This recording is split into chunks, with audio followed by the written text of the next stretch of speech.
This video is called The Hypocrisy of the American Dream, a debate starter. They tell us to whisper about revolution, but my people are screaming from the concrete up. They handed us a dream, but the blueprint was flawed, and the foundation was built on the backs of the ignored. Don't talk to me about equality when the zip code I was born in determines the quality of the air I breathe, the education I receive, and the number on the prescription bottle I can afford.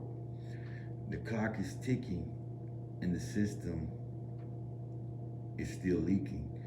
We are drowning in the very freedom they claim to be giving. Preach.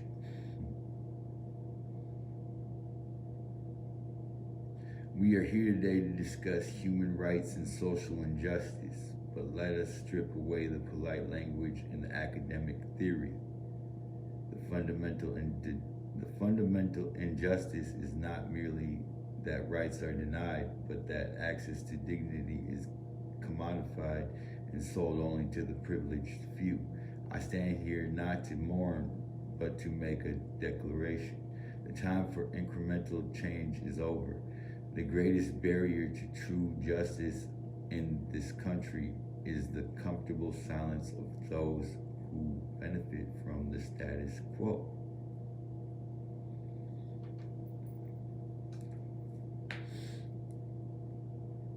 Look around you. We have women being paid 80 cents on the dollar for the same sweat, equity, forcing them to fight for economic survival while simultaneously fighting for respect.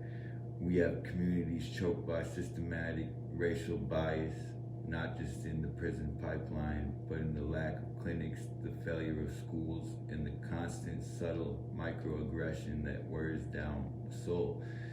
And the refugee, the migrant, we claim to be a nation of opportunity, yet we treat human beings as fleeing fire, as if they are bringing the flame. We forget that the only difference between us and them is a line drawn on a map by someone else's war or someone else's greed. Their humanity is not up for debate. Their struggle is a mere reflecting our own moral decay. We are told to wait for justice. Dr. King taught us about the fierce urgency of now. I say, how long must we wait for the law to catch up to the morality that we already know? How long must we beg for crumbs when we built the damn table?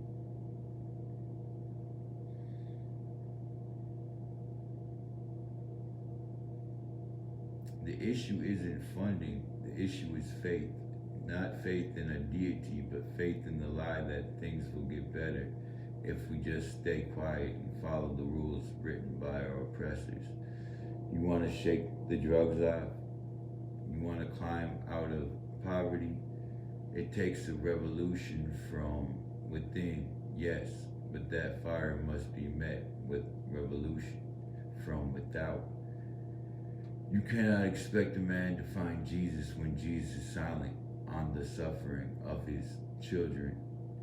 We are not asking for handouts.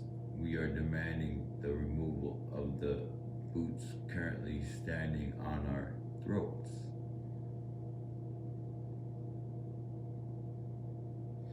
My challenge to this debate is simple, and it is absolute.